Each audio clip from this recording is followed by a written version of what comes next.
Hello and welcome back to Live Now with Veenu and Chuck. I'm your host, Veenu Keller, along with my amazing co-host, Chuck Hogan. We want to welcome you to Spanglish World Network and her network on Zingo TV channels 250 and 251. Please remember to download both the Zingo TV app on the respective app stores and on iOS and Android devices.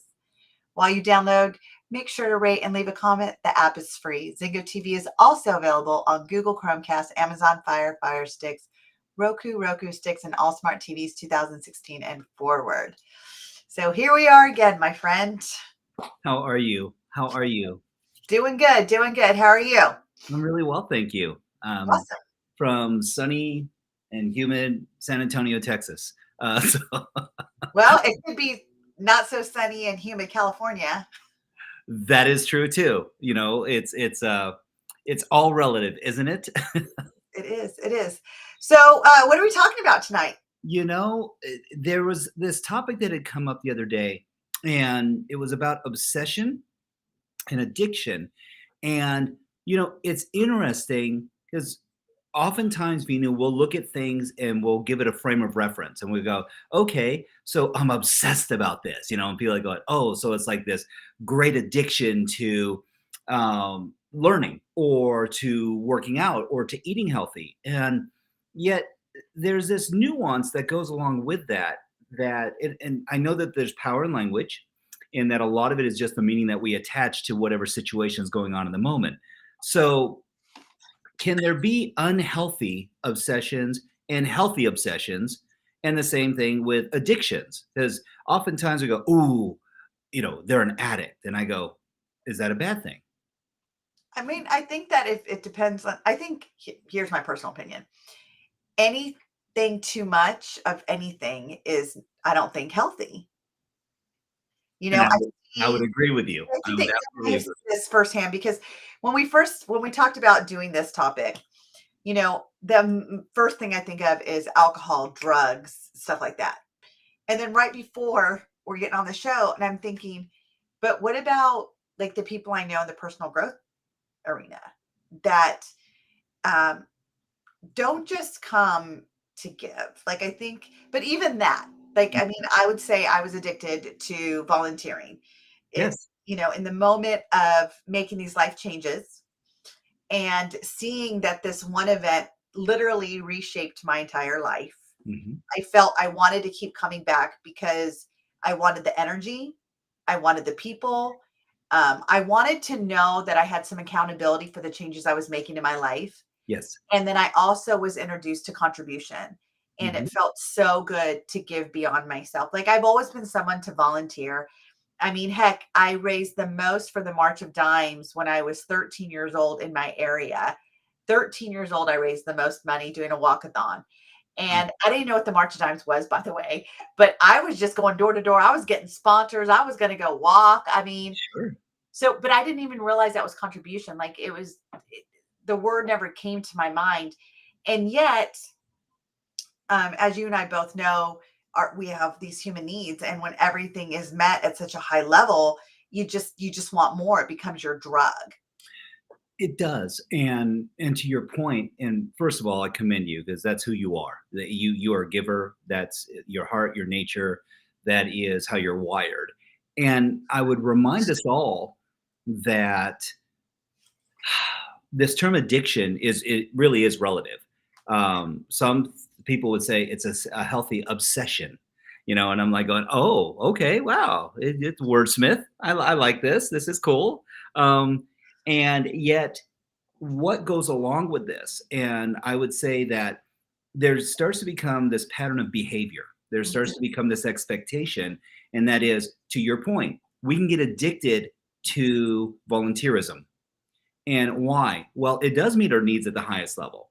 You know, if we're going to use a Tony Robbinism and we're going to use the 6 human needs, and we say, sure, so there's certainty, which is also security. There's uncertainty, which is also variety. Then there's significance, love, connection, growth, and contribution. The last two being spiritual in nature. Well, where we start to find some nuances to this is that the first 4 are the ones that really have, I'll say, the highest impact relative to self. The last 2 are the ones that are more esoteric, that we're outside of self, that we're living in spirit, and really nurturing much more of, I'll say, a connected ideology. And I go, okay, that feels great. And they go, okay, so if I'm acting more in the spiritual, is that a great thing? And I go, well, it's a justification, because at the end of the day, it's still going to take time, energy, intention, some form of fuel.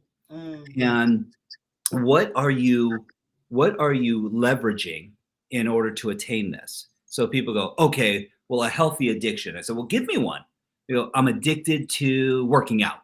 I go, okay, is that always serving you? Do Right. you Because if you're spending all that time in the gym and working out, what are you not spending time in?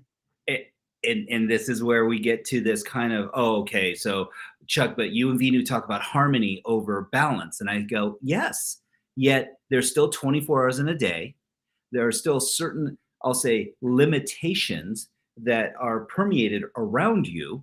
And Mm, even for the person who's able to go ahead and do five things at once, they're like going, oh, I remember there was a machine. And in fact, I think it was our mentor, Tony Robbins, who had one of these where it was, you move all your primary muscle groups for 3 minutes, full bore, and it's a full body workout. And it's like going, oh, it's the equivalent of doing, 40 minutes of cardio and weight training and lat pull downs and chest press and leg extensions. I was like, wow, it sounds intense. And yet I go, okay, were you happy? Were you fulfilled? Was it something that when you were done with this action, you go, oh my gosh, that was brilliant. I am juiced. I'm stoked. Or was it like, wow, I'm going to have to recover from this? And this is where we kind of get into the philosophy of what it means to be fulfilled. Because a healthy obsession is still an obsession. And so I go, is that really the healthiest fuel of choice to help you move forward deliberately, where you're feeling full? I think it's something to look at is what is the catalyst that's bringing us into an obsession? Mm, You know, what is it that we need from it, that we're getting from it, hmm that makes it a quote unquote an obsession? Where, because if I'm obsessed with something, me personally, all my attention, time, energy is going to that one thing, and I could be obsessed about something in the moment, right. but it's not long lasting. So I don't know, like let's think about like when you and I, when you first became a dad or when I first became a mom, like hmm how obsessed we were with like just holding this little creature that, God had so graciously given us that we got to create and it's a part of us and we're just so obsessed, like want to look at it. But 29 years later, I'm not so obsessed at looking at him all day, you know? Well, there's a difference between satiation and and I'll say the nuances of there being this like that new baby smell. It's like going, okay, you're 29 now. You don't smell like you were when But here's a little baby. that's like the essence of life. And to your point, there's this. So when we start to look at things in terms of healthy or unhealthy, and to your point, it's like, what is serving? What is actually providing the level of fulfillment? Because I would contest that in any obsession, the one thing that we're looking for is progress, arguably or inarguably, because if progress equals happiness. And then when something is new in the beginning, the obsession, there's this relevance because we're like going, oh, there's all the possibilities that come along with it. Because how many ways are there to actually be obsessed? You go, tons, tons, till we get to that point of satiation. And I Mhm. was reminded of this as I've met people who have ADHD, and I'm apparently one of them at an uber high level and was never diagnosed.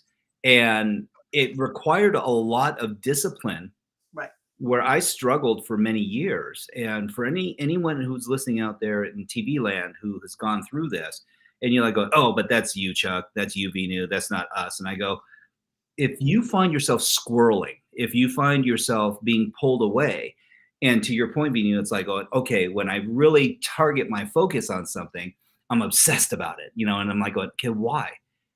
And you hit the nail on the head. We're meeting our needs at such a high level that we get this sense of fulfillment. Mhm.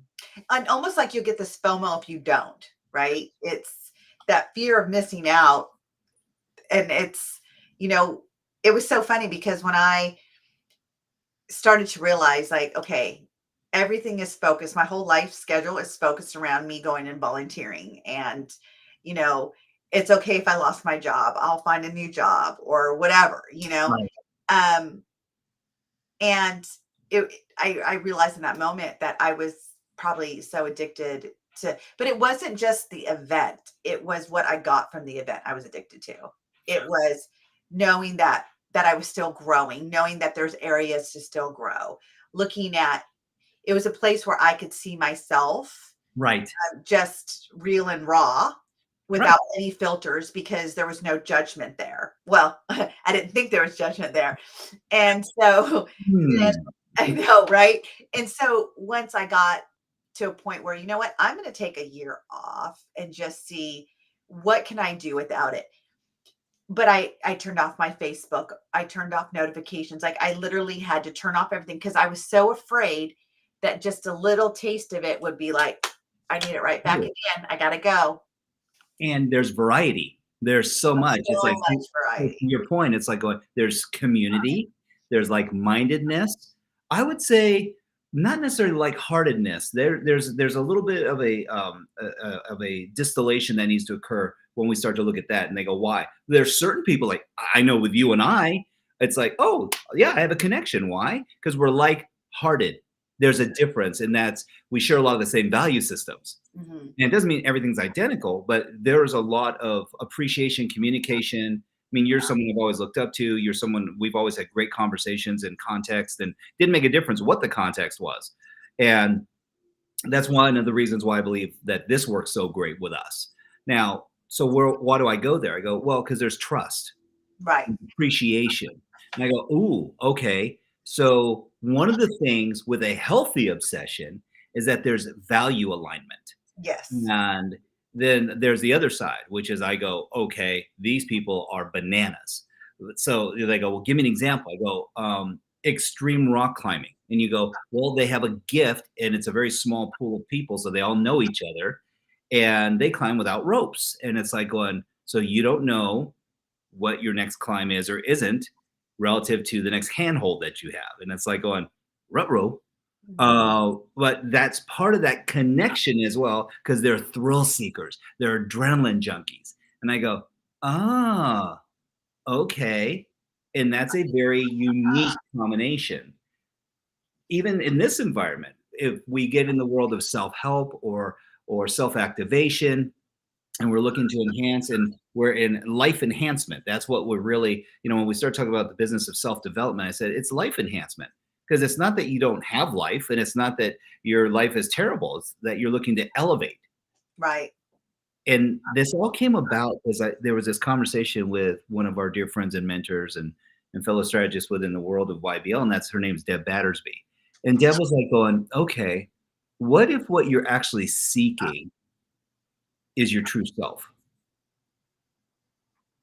And I'm like, okay, wow, this just got deep real quick. Right. I was like, okay. Okay, let's That's just jump that's a right question off the hop. that's a question that Deb would ask. I'm just gonna put it out there. It is. And I go, okay, then what's the outcome?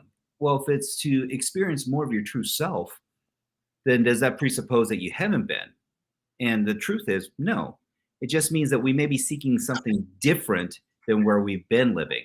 I just think that we're an onion, you know, Tons of layers, such an onion that you peel another layer, you peel another layer, and how many layers are there until you get to the heart of the onion? To and the yet it's that still all an what grew onion. it, to like Yeah. what grew the onion, right? Like the essence of what grew the onion is in the center of that onion. Mhm. And I feel like when we're born, we just have the skin on. And sometimes it takes forever just to get the skin off to even get to the onion. Right. That's why it's such a great metaphor. And, you know, back to what you were saying to your point about is addiction and obsession healthy or not? And I would say this, that we have to define what healthy is, even. True. If we are so addicted to something where our our kids are suffering, our spouses are suffering, our work is suffering, our clients are suffering, there's suffering that's happening because we have got to put our time and attention on one thing only or whatever, then is that healthy? You and I always talk about the harmony of things. Hmm. If you know, I mean, even people that obsess about God, like, if everything is God, if everything is universe, if everything is above us, and that's all they think about, then how are you thinking about your job? How are you thinking about your family? I mean, you got to create the space to balance, and that's to balance so you can have the harmony, right? Like to make it all intertwine with each other. There can be, in instances, too much of a good thing, as you Yeah, mentioned. yes.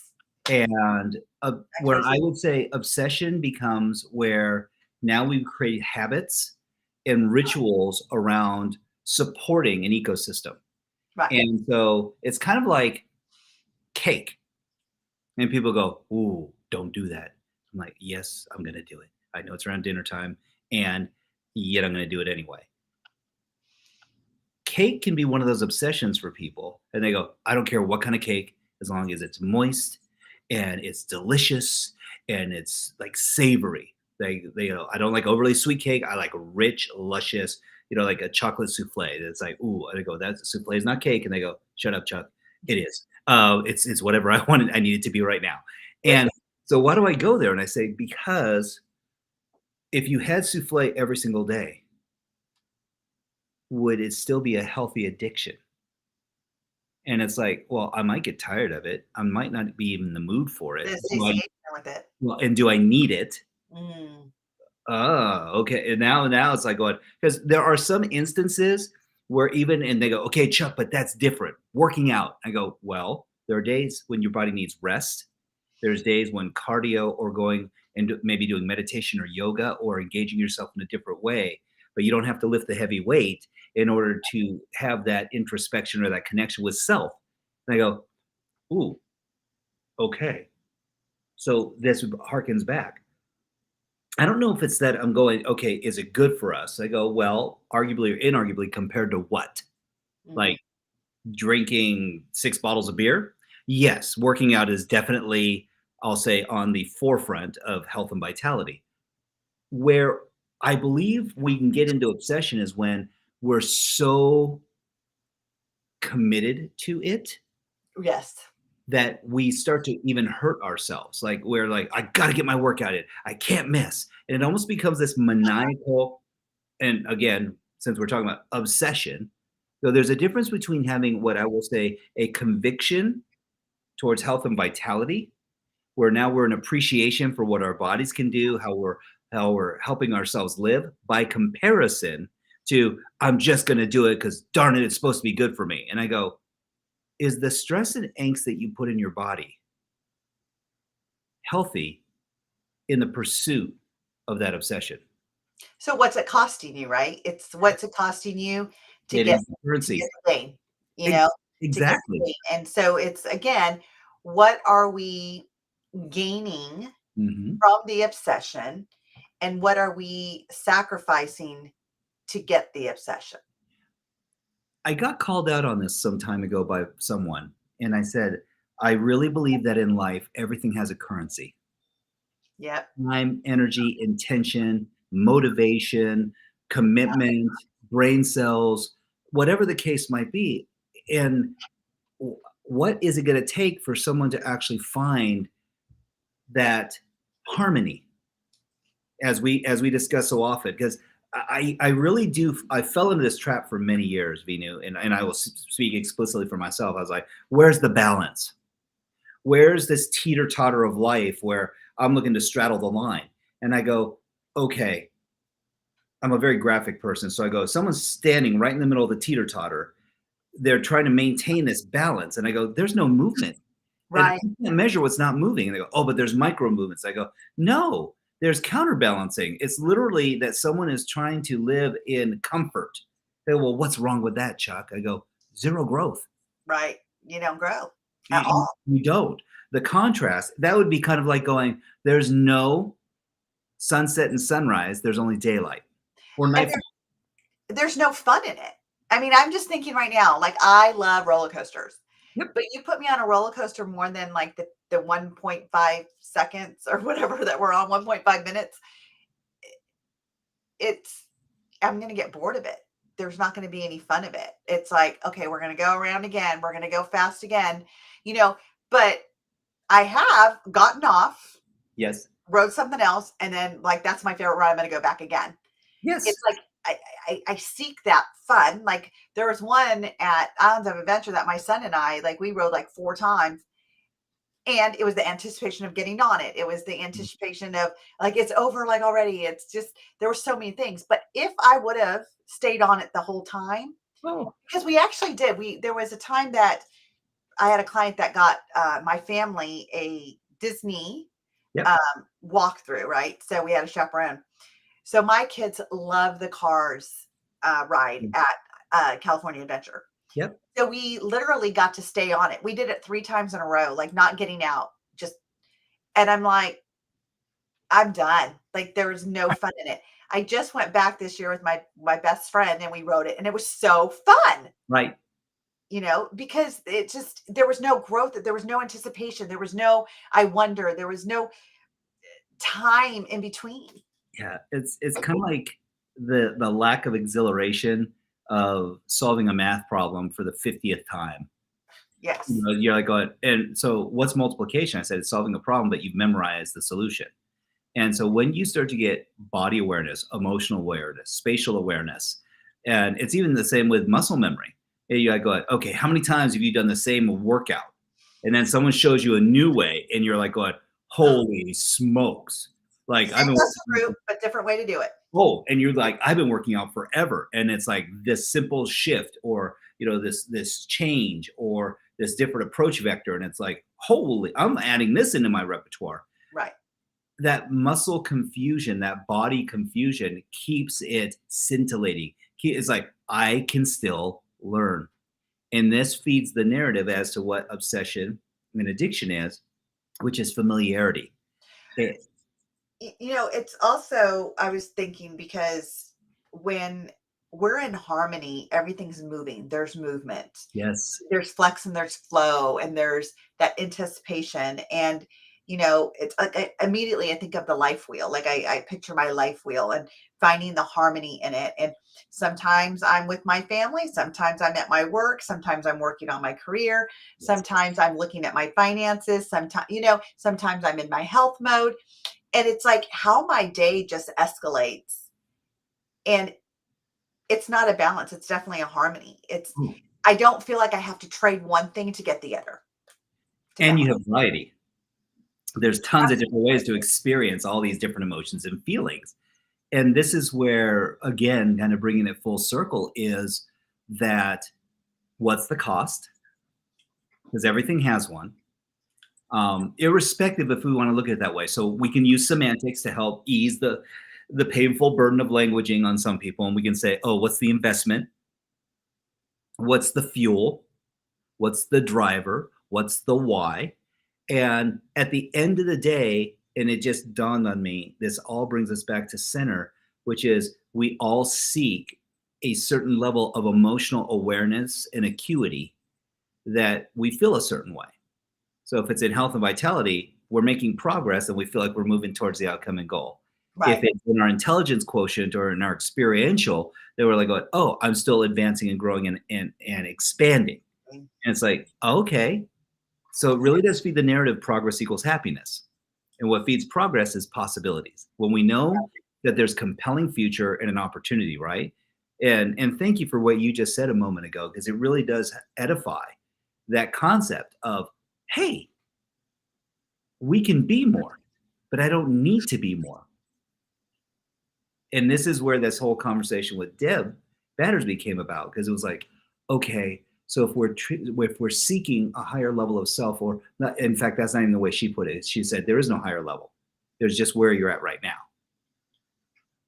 So, and why? Because if we choose to say there's a higher level or more advanced, or we're growing or expanding, and I go, oh, then we're judging where we just were as not being good enough. That there's Mm. always enough, right? And it's like, okay, so now I need to be indifferent as well. But you know what? Again, I'm going to bring it back to harmony, because when we're trying to find the balance, that's where judgment comes in. I didn't spend enough time with my kids today. Mhm. Oh, I didn't put enough time in my work today. Oh, you know what? I didn't even work out today. You know what? I forgot to do my morning routine today. And we start self beating instead of self building, because Yes. we're in judgment of we didn't get the balance that we were searching for. But when we are in constant harmony of the flex and the flow, or the ebb and flow of our day, Mhm. knowing that my kids are at school. So, my husband's away at work and my kids are at school. So I'm going to pour into me, and, you know, just checking in with yourself, like, what do I need right now Right. from me?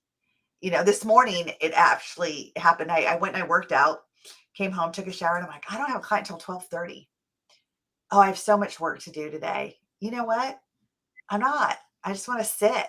I want to do nothing. I want to watch TV. I want to eat a good breakfast. I just literally poured into me without any guilt, Mhm. knowing that my work time will start at the appropriate Yes. time. And then I had my kids and I was able to pour into my kids afterwards. And make them dinner and whatever and have discussions with them. And it just, there's no judgment. There's absolute no judgment when you are just learning how to harmonize your life and be in the And moment, like you were just talking about with Deb. Is just be in the moment. Like, this is my life today. Tomorrow, my life is going to start differently. But today, it started this way. And yay. and there's something that came into your energy when you were just sharing that with us, and thank you for that. And it was that there was self-appreciation in that moment. That it wasn't self-judgment; it was actually appreciation, and say it's okay to feel this way. And in fact, I'm going to reward myself by providing me with the opportunity that we can go ahead and slow down for the moment Yes. and just appreciate where we're at and kind of meet ourselves. We do this professionally with people all the time. We meet them where they're at. We don't beat them up and go, "Oh, you really screwed up. Oh, you messed up, royal." And I love what Emily's saying here. She goes, "I love catching." Oh, thank you, Emily. She said, "I love catching you last. We are right where we are supposed to be, and we are enough as we are. We are growing." And amen, sister. That's the truth. And yet there's this aspiration, and this is, and again, we use all these flowery terms and I go growth. They go, it's aspiring and it's motivating and it's enthusing. And I go, yes. And is that more valuable than appreciation and gratitude? I've yet to meet anyone who's living in that state of gratitude. Some would arguably call it a beautiful state, or a state of we. Well, it's because we put the conditions around everything. In order to be, we have conditions around it. In order to get, we have conditions around it. In order to say, I'm in a beautiful state or whatever, we have to put conditions around it. Right. And what if there was no conditions? What if conditions didn't exist? Would we be happy? Would we be where we wanted to be? You'd be living like Michael Singer talks about, which is untethered, Yep.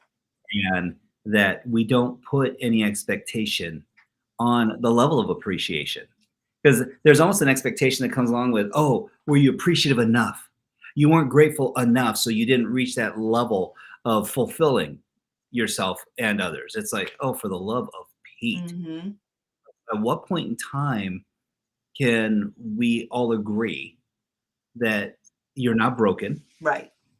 You don't require to shift or change or adjust. You don't need to have a breakthrough. I go, boy, that sounds really painful at times. That in order for you to have the life of your dreams, that you need to have a breakthrough, or that you have to have a distinction or a learning or a lesson. I go, what if you could just appreciate the moment, whatever that looks like, feels like, and the experience of it? I actually believe that living in appreciation is the most advanced form of growing that anyone can actually experience. Right. But appreciation also has no conditions. That is correct. And so let's test the theory for a moment. I go, okay, playing. If you're in appreciation and feeling grateful, you go, wow, then it's a lot of fun. You go, the loss of someone, I go, if you're in appreciation and grateful for them, then you're going to remember all the beauty about them and all their energy and the connection that you still have, irrespective of the physical bodies here. Right.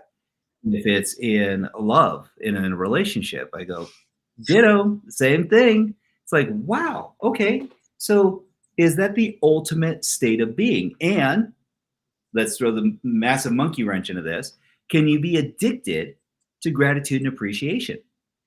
Can you be obsess over this where and this is where I say there's a difference between being grateful and doing grateful.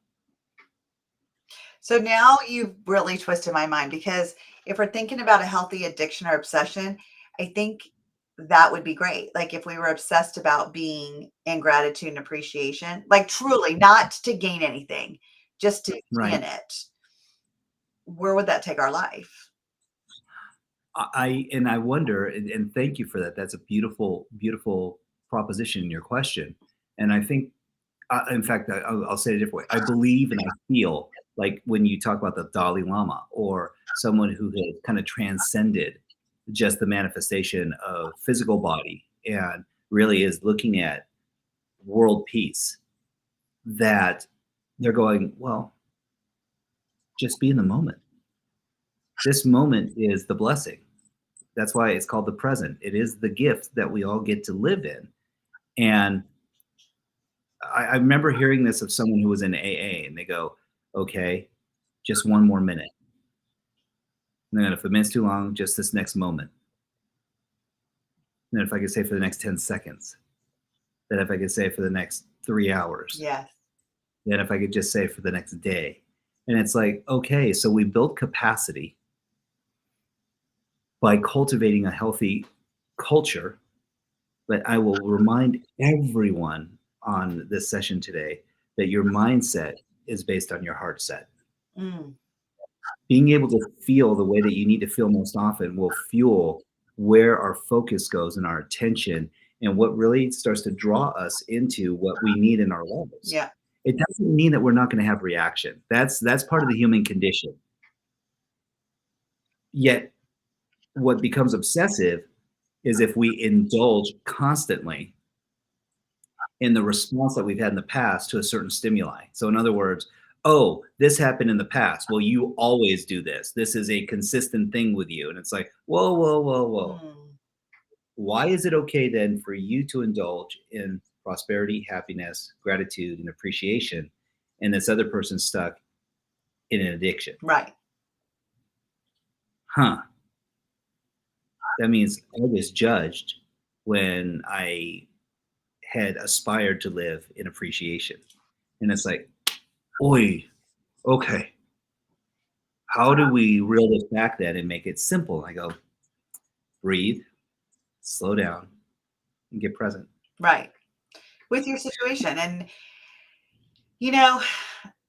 I just think that if we would focus, like put the attention on where we're at, stop. Because there was one point I remember in my life that I literally was addicted to the growth.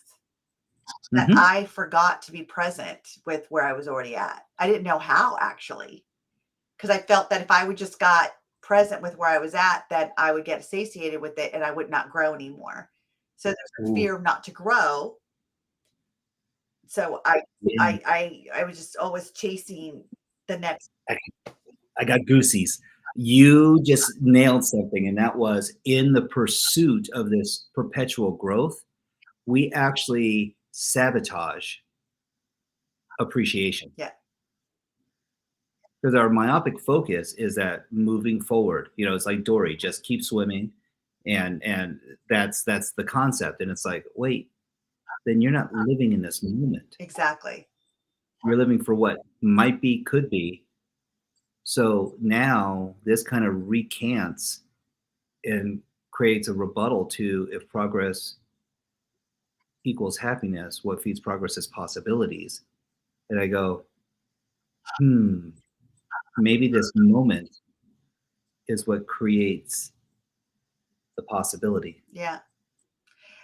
For the progress. And I think that we think it's a healthy addiction. And that's the other thing is like what we think, how we define what healthy addiction is, what we define healthy obsession is. Yes. I was so addicted to the growth because I liked where my life was going. I liked that my income changed. I liked that my identity started to shift. I liked the fact that I wanted to live. I liked the fact that I celebrated life, that I just focused on that. And I never really got grounded to just be present where I was Mm, and say, you know what, I'm going to celebrate today just because today I'm alive and I'm not where I was and I'm further than I was and but I don't have to do any more right now. Like I could just be in the moment right now. right. And then, you know what? Once you get to that feeling of like this is where life is, then at that point, what's next? And it was an addiction and I one would have said that that's a healthy addiction because people started to watch me grow. They're like, oh my gosh, she's on fire, look at her. Oh, well, and then you start to get labeled as well. They're like, oh, the golden gal, the golden boy. The people that they can do no wrong. Oh, they're expanding and growing. Oh, wouldn't your life be amazing if you could just be a little more like them? Or people that And, judged you or like family members or friends are like, oh, they're too good now, they're too good because they got that in oh, their life. And it wasn't even about that. It's while people are saying, oh, you're too good, I didn't feel too good. I was still trying to reach for that yes, I'm enough, I'm good enough. And that's just it. Like that's really what it is that we're searching to be good enough instead of being present that we're already are. We already are enough in this moment right now, and that we don't need to take another step forward to be good enough. well, and if I just serve a little bit more, Right. if I just give a little bit more, if I just say yes a little bit more, If I can make them and happy a little bit more, well, please. and we're taught. Well, and there's this aspect too, which I'll remind people of, and that is you have choice. You have the willpower and the ability to be able to make choice. And what is creates discipline and requires some discipline is being able to make a decision. Yeah. On the other side, there will always be people who what I will call handlers and enablers, and understanding very clearly what their motive and intention is. Are they driven by money? Are they driven by solutions and outcomes? Are they driven by actually you having your experience and then in doing so, everyone else gets to have an experience as well? And I go, well, that's not really in their control. Yet we're oftentimes driven towards, oh, be flexible, be like water. Things are going to happen. It's like, right, it's called life. And why does that need to be the outcome? Is that now you have to manage your state even more in order to be even more flexible. And I go, what if you were just present? Isn't that the ultimate level of flexibility? Because come what may, you're going to literally be in that moment and appreciate everything that's going on. Yeah. Yeah.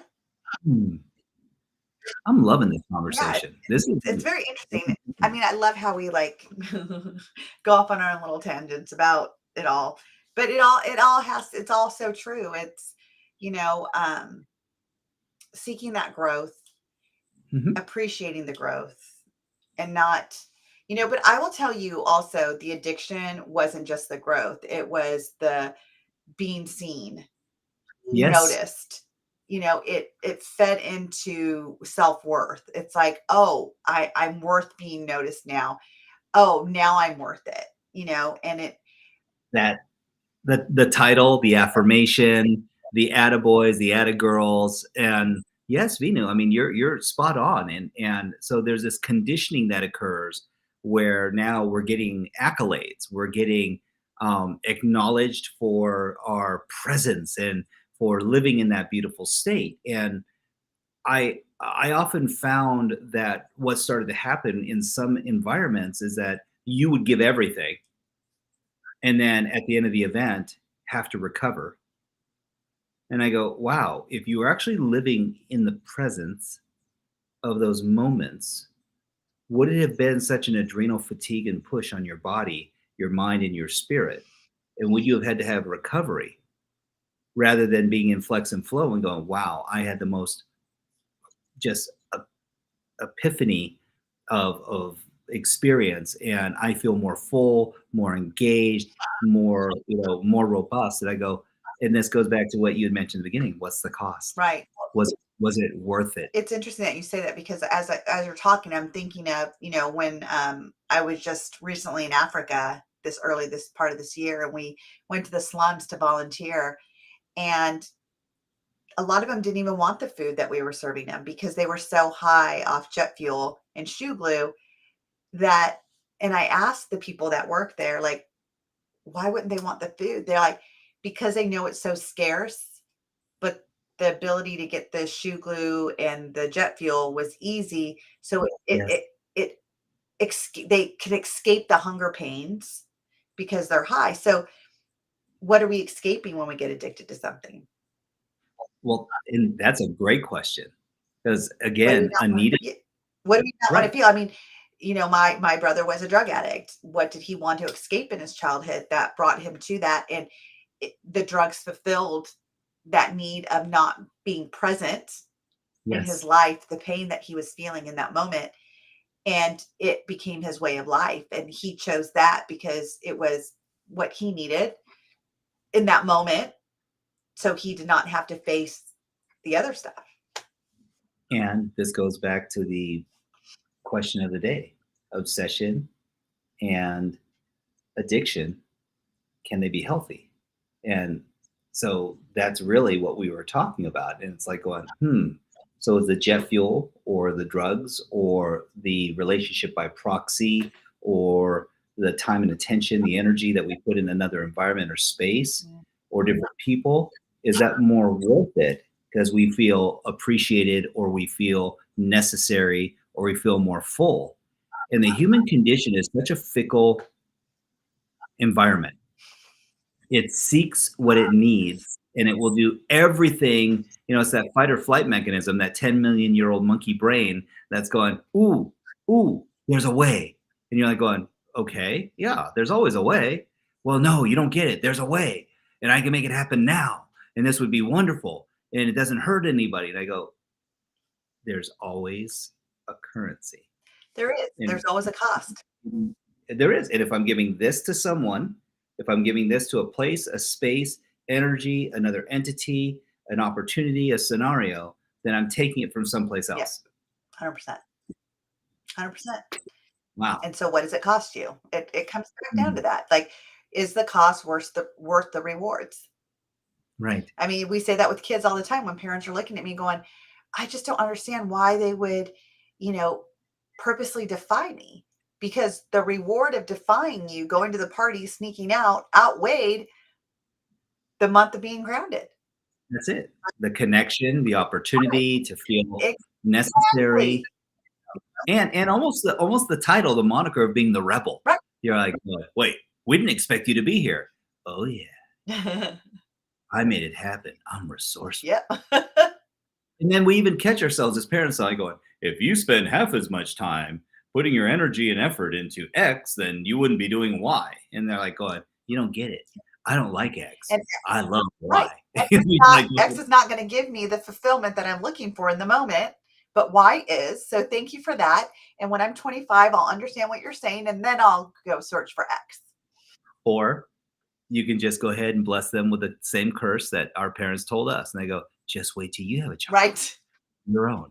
And they're just like you. Then you'll understand. And you're like No, and going, I really didn't understand that until I had my daughter. Like my boys, I yeah, was looking at my mom going, she was so wrong. My kids were not like, no, they weren't 10 times as me. My kids were great. And then I got my daughter. And now I have a run you for know, my money. oh, hey, as they say, I think I've jinxed myself on so many levels because I pray every day for better challenges. And I was like going, they came from us. Yeah. The best challenges I've ever experienced came from us. And it's interesting because I look at my son, and when I look at Cole and I go, so much like me in so many different ways, yet so much more intelligent, thank goodness.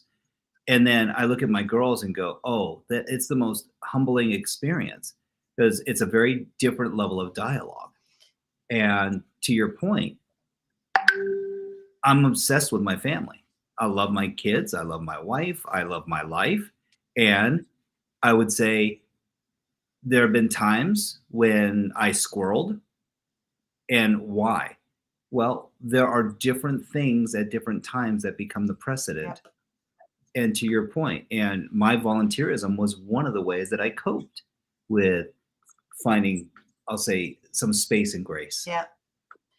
I was just at my kids' conference today, the twins, and when my daughter's teacher was talking to me, I could explain everything that my daughter was doing because that was me. The curiosity, the need to help, the need to be seen, the need to be, social. And the teacher says, it's so hard because I know she just wants to help, but she really needs to pay attention. And I said, well, we got to figure out what's going to serve her, in that moment. Is it helping, or is it her getting the education she needs in that moment? And I get it. Like, I get it because I see myself in her. Matter of fact, I call my mom at times. I'm like, how did you do this with me again? 'Cause I just need a little bit of guidance here. I need some patience. And that's what we find. We find the child that, is the one that challenges us the most, is probably the one that resembles us the most. And Yeah. here's what we want as parents. We want them to do better than we did. We don't want them to go Mm, through the suffering that we did. So but we forget that it's their walk, not ours. yeah. And it's a different time. No, it is. And this kind of brings us full circle, Vina, to this conversation, which is because again, you brought it up. You always bring full, stage distinctions and patience and slowing down. Yeah. How we can ensure. I don't know if the title of obsession or addiction are as imperative as understanding that when we slow down and we get present, that we can actually live in appreciation and then elect to live in that space of health and vitality, of spirituality, of faith, family, fitness, and finance, and body, mind, and spirit. And it gives us that opportunity. Yep. It really does. Well, my friend, it has been a pleasure once again diving into these great conversations with you. Thank you all for joining our conversation tonight, all the comments and cheering us on. Thank you so much for being a part of it. This show can also be heard on Spanglish Radio Network. Please check out www.spanglishworld.ca for all your news and programming. Spanglish World, watch it, hear it, download it, read it, and live it.